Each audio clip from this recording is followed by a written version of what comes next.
Amma's scream tore through the night as she stumbled backward, the glass cup in her hand shattering against the tiled floor. Her chest rose and fell in sharp, panicked bursts as she pressed her back against the wall, staring at the front door of her dimly lit apartment. The knock had been heavy, deliberate, not the casual tap of a neighbor or a delivery rider. It was the kind of knock that carried intention, authority, claim. The rain outside hammered aggressively against the balcony railings, lightning flashing briefly and illuminating the living room. Amma swallowed hard, pulse racing, hands trembling as she edged toward the door. She wasn't expecting anyone. Certainly not at 3 a.m., not after everything that had happened that week, not after the picture she had foolishly sent to the wrong man. Her fingers shook as she reached for the peephole. She hesitated, took a breath, looked, and immediately froze. A tall man stood perfectly still in the corridor. Black suit, drenched from the rain, hair slicked back, expression unreadable. His face was sharp, beautifully sculpted, but terrifyingly calm. His dark eyes were fixed on her door like he could see straight through it. Straight into her, Ji-hwan Ryu. The Korean Mafia heir she had accidentally sent her intimate photo to 2 days ago. Her body went cold. His lips moved slowly, calmly, like he had all the time in the world. Even through the door, she heard the low, steady command in his voice. "Amma, open the door." Amma stumbled away from the entrance, breath shaking, heart sprinting beneath her ribs. Tears gathered in her eyes, and she covered her mouth to stifle a sob.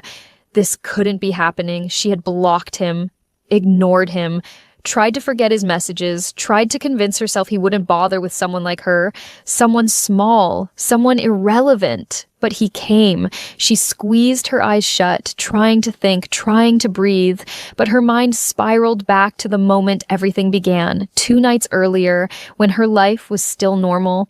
Amma Nwokorie was many things, talented, hardworking, stubborn, and painfully lonely. Lagos felt too big and too loud sometimes, especially when her small fashion business barely paid the bills. She lived with her cousin, Zena, in a cramped 2-bedroom apartment in East Marina where electricity was unreliable and neighbors fought loudly over petty issues. But it was home, and she was trying. She had spent that evening dressing up for a private photo session, her hair curled, lips painted a deep wine red, silk robe tied loosely around her waist. She wanted to feel beautiful, wanted to remind herself she wasn't invisible, that she could still be seen, desired, admired. She had taken a bold photo of herself in the robe, slipping it slightly off one shoulder. Her expression soft, yet daring. The lighting was perfect. The shot was perfect. It was meant for Toby. Toby Adekunle, the annoyingly fine, annoyingly detached gym instructor she had been emotionally attached to for months. He responded to her messages when he felt like it, praised her beauty only when convenient, and treated her with just enough attention to keep her chasing him. Zena always warned her not to waste energy on him, but Amma was stubbornly hopeful. She selected his name on her WhatsApp list, or so she thought. Her phone froze for a moment, glitched, lagged. She tapped again. Sent. The satisfaction lasted 3 seconds, right until she saw the name on the chat. Mr. Ryu Ji-hwan, business contact. Her heart dropped into her stomach. Amma stared at the screen, whispering, "Oh God! Oh God, no, no, no, no." She tried to delete it before it was delivered, but the ticks turned blue instantly. Then a message came in. "Is this for me?" Amma nearly threw her phone across the room. Her hands trembled violently. She typed with shaky fingers. "I'm so sorry. Wrong chat. That was meant for someone else. Please ignore it." 3 dots appeared immediately. "I didn't expect such boldness from you." She paced the living room, panicking. "It's not boldness, it's a mistake. Please delete it." Another message. "Where are you right now?" Amma let out a strangled cry and blocked him immediately. Zena came out of her room half asleep, confused and annoyed, and Amma explained everything in a rushed, frantic whisper. Zena's face went pale. "Are you mad? Ji-hwan Ryu. The man rumored to be connected to Samhwa Syndicate? That man?" Amma could barely breathe. "I didn't know it was him. I never even saved his number myself. Someone sent it to me for a potential job months ago." Zena grabbed her shoulders. "We will pretend this didn't happen. Just delete everything and don't text any stranger ever again." Amma tried. She really tried. But the next day, a black sedan appeared on their street. Parked, silent, watching, she told herself it was coincidence. Then she received a package with no sender name. Inside was a single red rose. Then she answered a spam call, only to hear a man whisper in a Korean accent, "Ama." She threw her phone and burst into tears. Zena insisted she was imagining things. "You're stressed. You work too hard. That man doesn't have time for you." But Amma knew. She felt it in her bones. Someone was watching her. Someone precise. Someone patient. Someone dangerous. And now here he was, at her door, at 3 a.m. rain dripping from his suit, eyes dark, expression unreadable. Knuckles tapping the door again, 3 slow knocks that vibrated straight through her spine. "Amma," he said again, his voice calm, deep, devastatingly firm. "Open the door." Amma covered her mouth as a sob escaped. Her legs trembled, her heartbeat thundered, her mind screamed for her to run, hide, vanish, but her feet refused to move. She could feel him standing there, waiting, like she belonged to him already, like the photo she sent wasn't a mistake to him, but an invitation, and he had accepted.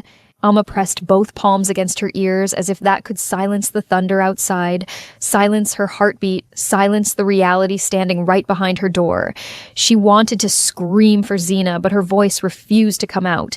She wanted to call someone, anyone, but her hands shook too violently to even hold her phone. She wanted to pretend none of this was happening, but the man outside wasn't a hallucination. He was too real, too dangerously real. "Amma," he called again, softer this time, like he was coaxing a frightened animal. "I know you're awake." She whimpered. How did he know? Lightning flashed again, illuminating the narrow corridor through the peephole. Amma forced herself to look again, just to make sure, just to confirm her nightmare was tangible. Ji-hwan hadn't moved an inch. He stood with an unsettling level of stillness, like he was carved out of shadow and rain. His eyes were fixed on her door with quiet patience. No irritation, no rush, no anger, just certainty. The certainty of someone used to being obeyed. Amma felt her throat tighten. She backed away slowly, step by step, until her legs hit the arm of the couch. She sank into it, hugging herself tightly as tears rolled down her cheeks. Her phone buzzed. She jumped violently, then grabbed it with shaking fingers. A new message from an unknown Nigerian number. "Amma, open the door." She let out a small cry, shaking her head over and over. No, no, no, this couldn't be happening. He shouldn't have been able to find her. Her number, her street, her apartment, her name. She wasn't important. She wasn't wealthy. She was just a struggling Lagos girl trying to survive. Why would a man like him bother with someone like her? Her phone vibrated again. "I won't hurt you." Amma swallowed hard, whispering, "Liar." Another message came instantly. "If I intended harm, your door would already be open." She covered her mouth again, stifling a broken sob. The terrifying thing was, she believed him. He didn't come to kill her. He came for something else. She didn't know what was worse. The knock came again, gentler this time, as if he didn't want to scare her further. She almost laughed hysterically, too late for that. Her fear had deepened into her skin, crawling through her veins, settling inside her bones. "I won't leave," he said calmly through the door. "Not until you speak to me." Amma trembled. Every instinct screamed at her to stay quiet, stay hidden, pretend she wasn't home, but he already knew she was inside. She felt seen, exposed, trapped. The walls of the apartment felt smaller, tighter, like the air itself was being pulled toward him. Suddenly, Zena's bedroom door creaked open. Amma nearly fainted from relief. Zena stepped out cautiously, rubbing her eyes. "What's going on? Why are you crying? Who's knocking like that?" Amma shook her head violently, grabbing Zena's arm. "Don't go near the door. Please, please don't. He's here." Zena blinked in confusion. "Who?" Another knock came, sharp, commanding. Zena jumped back. Amma whispered shakily, "Ji-hwan, he found me." Zena stared at her, horrified. "You're joking!" Amma shook her head as more tears fell. "He's right there." Zena tiptoed to the peephole despite Amma's whispered begging. One look and she stumbled backward, hand slapped over her mouth. "Oh my God," Zena whispered. "Amma, what did you do?" Amma choked on her breath. "It was a mistake." "Why is he here?" Zena hissed. I don't know. I swear I don't know." Zena grabbed her shoulders, eyes wide with panic. "Does he want the picture?" Amma shook her head violently. "He wants me." The knock returned. This time he spoke quietly, but his voice carried through the door like heat. Amma, you're not alone. I can hear both of you. Xena flinched. Amma felt her soul leave her body. He continued, You don't need to be afraid of me. Xena scoffed, terrified but defiant. Are you mad? A whole MAFIA heir is outside at 3 a.m. and he's saying not to be afraid? She turned to Amma urgently. We need to call the police. Amma grabbed her wrist. And say what? That a foreign billionaire is standing outside my house because I sent him a... She couldn't even say it. Xena groaned in despair. Amma! This is bad. Really bad. As if he heard them, and he probably did, Ji-Hwan spoke again. I can wait all night. Xena stared at the door like it was a demon. He's not leaving. Amma hugged herself. I know. Do you want to talk to him? Xena asked quietly. No, Amma whispered, shaking her head frantically. But if he stays there, people will notice. Neighbors. Landlord. Her breath hitched. Xena, we can't have drama in this building. They'll throw us out. Xena's terror deepened. So what do we do? Amma wiped her tears with trembling fingers, forcing air into her lungs. I'll talk to him, just for 1 minute. Xena grabbed her arm. Are you insane? I won't open the door fully, Amma whispered. Just a crack. Just to get him to leave. I can do that. Xena shook her head, desperate. Amma, this man is dangerous. Amma stared at the door. I know. But something inside her, fear, curiosity, desperation, she wasn't sure, pulled her forward. She took slow, trembling steps toward the entrance. Every inch felt like walking toward fire. She stopped right behind the door, her heart shaking so violently she felt it in her throat. She inhaled shakily, then whispered, I'm here. Silence.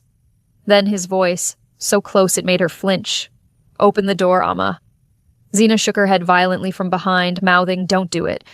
But Amma's hand reached for the lock anyway, as if no longer controlled by her. She opened the door 2 inches. Only 2. But it was enough. Ji-Hwan's face appeared in the crack, drenched, intense, eyes locked on hers with a mix of curiosity and possessive heat that made her knees nearly buckle. Amma gasped softly. He didn't smile, he didn't blink, he simply said, in a voice that broke her breath, You ran from me. And Amma knew. This was only the beginning. Amma's stomach twisted, her legs threatening to give out, but she held herself upright, gripping the edge of the doorframe like it was the only thing keeping her from collapsing. The rain ran down his perfectly sculpted face, highlighting sharp cheekbones and piercing dark eyes that seemed to read every hidden fear, every secret thought she had ever had. He didn't look angry. He looked amused. Predatory amusement. I didn't run, she whispered, her voice barely audible. Shh. He interrupted softly, almost a tease. No need for lies now. Not between us. Amma's pulse skyrocketed. Between them. Us? The words reverberated inside her skull. Us? She breathed, shaking her head, eyes wide with disbelief. I don't even know you. His gaze didn't falter. I know more than you realize. His hand rested lightly on the doorframe, close enough to touch her, yet not overstepping. The space felt charged like a storm ready to break. Please, just leave, she whispered, fear and panic coiling in her chest. I made a mistake. That's all. A mistake, he repeated, voice low, rich with intent. Some mistakes have consequences, Amma. Yours has consequences. Amma shook her head violently. I didn't mean it. Please, I'm begging you. Ji-Hwan tilted his head, studying her. Meaning doesn't matter. Action does.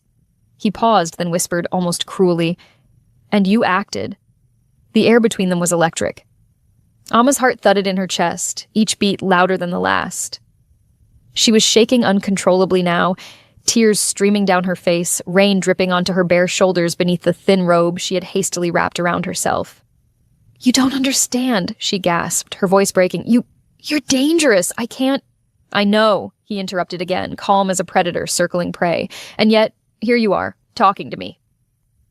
Amma's chest heaved. She wanted to slam the door, to run, to disappear, but she couldn't. Something about his presence rooted her in place, terrified, yet helplessly drawn. You have questions, he said, voice softer now, almost a whisper against the rain. And so do I. But we will talk soon. Not here. Not like this. What do you want from me? she asked, her words trembling. I want your attention, he replied simply, and your honesty. The kind of honesty no one else asks for. Amma's stomach turned at the audacity. Honesty? You're standing at my door. He raised a hand and Amma flinched. Dangerous, yes, but I am not here to hurt you. Not physically, anyway. Not yet. I am here because you've awakened something in me. Something I don't usually feel. Her mind spun. Who was this man? Why did he scare her and enthrall her at the same time?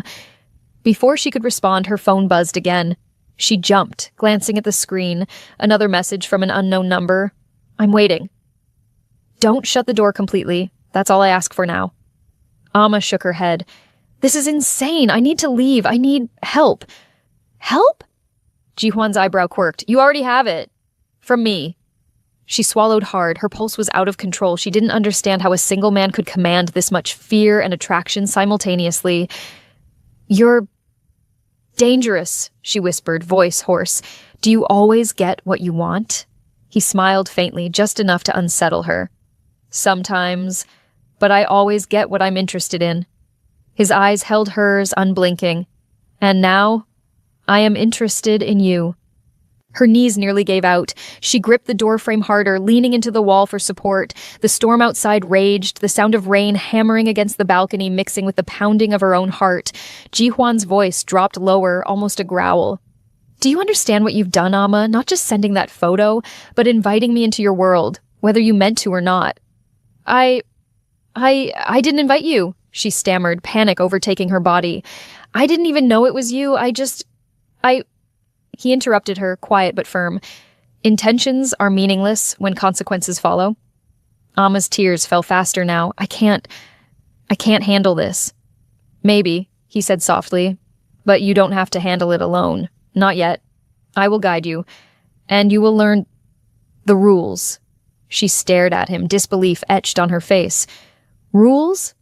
Yes, he said, tilting his head slightly, watching her reactions. Rules you will learn because you are now part of something bigger than you realize. Her chest tightened. I am not part of anything, she cried. I'm just me. Exactly, he replied, which is why you are interesting. Amma couldn't breathe. The words, the intensity, the sheer force of him. It was too much. Her emotions were spiraling, fear, curiosity, attraction, dread, all tangled together in an overwhelming knot she couldn't untie. Please, I need to know, she whispered, voice cracking. Why me? Why now? Ji-hwan stepped back slightly, giving just enough distance to tease, to provoke. Because you are not like the others, he said quietly. You are unpredictable, alive, not afraid to make mistakes. Amma shook her head, trying to wrap her mind around the words. I don't want this. I don't want you. Yet you opened the door, he interrupted softly, almost smiling. And you are talking to me. Fear and desire are close, Amma, and right now, they are tangled inside you. She could barely comprehend the conversation, each word twisted deeper into her mind, leaving her trembling, terrified, captivated. Then he reached into his coat pocket and pulled something small, velvet, blackened by rain. A single bracelet, her bracelet, lost 2 days ago. You dropped this, he said simply. Amma's breath caught. How did you... I told you, he said, voice low and soft. I notice things, I watch, I remember. She looked at the bracelet in shock, then back at him, heart racing with fear and a strange flutter she couldn't name. He had been watching her, all along, long before the photo, long before tonight. Her world tilted, every instinct screamed at her to run, every emotion screamed at her to stay. You, she began, voice barely audible. You've been watching me? Ji-hwan nodded, expression unreadable. Long before that photo, long before you realized it. Now, you are mine attention, Amma, for tonight, and perhaps beyond. Amma's breath caught. She didn't know what that meant. Did she want to know? Did she even have a choice? The storm raged on, rain hitting the balcony like a drumbeat. Lightning flashed, illuminating his unwavering gaze, and Amma, trembling, drenched, heart pounding, realized with cold clarity that her life had changed forever. Amma stumbled back into her apartment, breathing hard as Ji-hwan stepped inside without asking. He didn't push the door. She had stepped back far enough that it simply drifted open, and he crossed the threshold like he had always belonged there. Her hands trembled as she clutched her robe, trying desperately to cover herself. The thin fabric had already soaked from the rain, clinging to her skin. "You shouldn't be here," she whispered, backing away as he shut the door behind him. "I didn't invite you." "You opened the door," he replied calmly, taking slow steps forward. "That's invitation enough." Amma swallowed hard. No, it's not. You can't just walk into someone's home." "I can," he said gently, "and I just did." Her breath came in shallow bursts. She felt cornered, yet some small, irrational part of her felt strangely safer with him inside than leaving him out there in the darkness. She hated that part of herself. She hated that she didn't understand what was happening inside her chest. "I don't want trouble," she said shakily. "I don't want any part of whatever your world is." "You already entered it," Ji-hwan said, "the moment you pressed send." "It was an accident." "Life changes on accidents," he murmured. She backed into the edge of the counter, her fingers gripping the cold marble. "Please, just tell me what you want from me."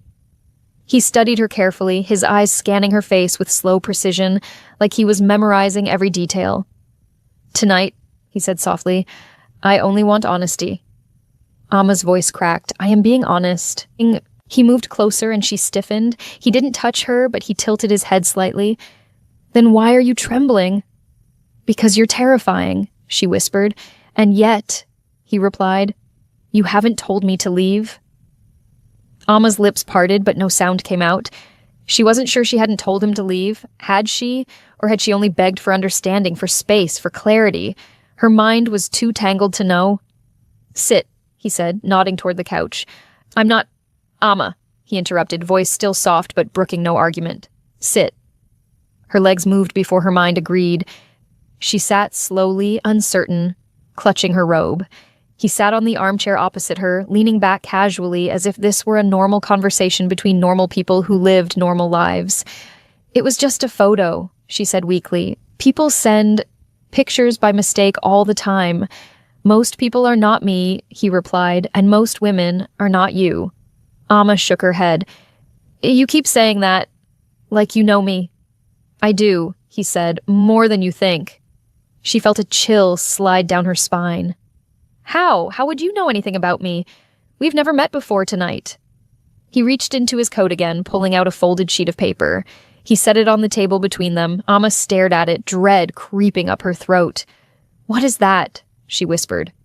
"Your schedule," he answered simply. Amma's breath punched out of her. "My schedule?" Her voice trembled violently. "How would you even have that?" "I pay attention," he said. "You go to work at 8:20 every morning. You take the same bus. You stop at the same cafe. You buy the same pastry when you're stressed. You visit your friend in Block 14 on Fridays.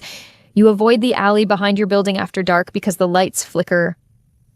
Amma felt her chest tighten until she could barely breathe. Tears sprang to her eyes. "You've been watching me. This is too much. You can't do this. You can't just—" "Amma," he said calmly. "I never said I was a good man." The room felt smaller, the air thicker.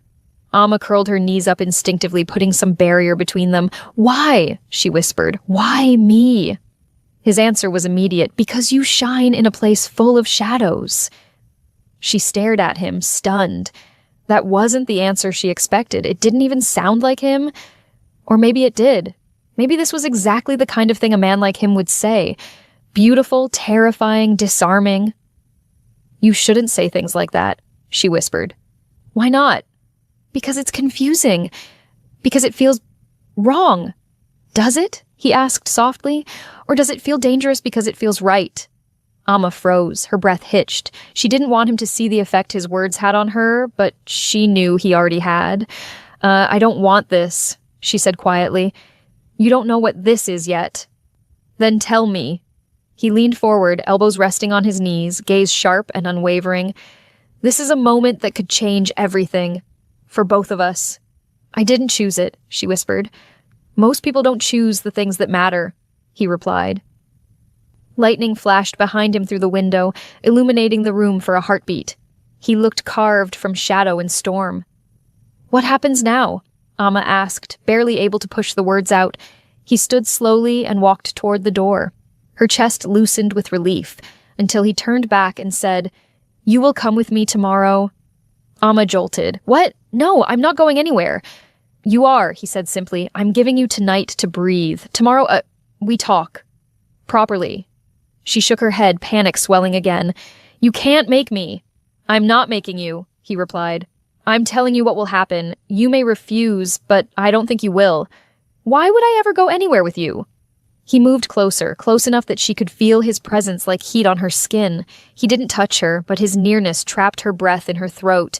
"Because part of you," he whispered, "wants to know what happens next." Amma's lips trembled. She wanted to deny it, to scream no. But her heart betrayed her, beating too fast, too loud, too uncertain. Ji-hwan reached into his pocket once more and placed a small black card on the table. No name, no number, just a location.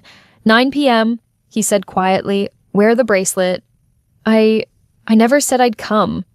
"You don't need to," he murmured. "You will." He walked to the door and opened it. The storm had eased into a soft drizzle. Before stepping out, he turned back and met her eyes one last time. "Amma," he said softly, almost tenderly, "you sent me something honest, something real. Tomorrow. I expect the same honesty from you." The door clicked shut behind him. Amma sat frozen on the couch, unable to move, unable to think. Her heart pounded so loudly it felt like it shook the room. The bracelet, the one she'd lost, the one he'd somehow found, glimmered in the dim light. She didn't understand him. She didn't understand herself. All she knew was that tomorrow terrified her, and yet, somewhere deep inside her trembling chest, a voice whispered the one thing she didn't dare admit out loud. She wanted to see what would happen next. If you enjoyed this story, please like and hit subscribe. Also drop your comments in the comment section. If you accidentally texted a dangerous mafia boss, what would you do in Amma's situation? Thank you for watching, and see you in the next one.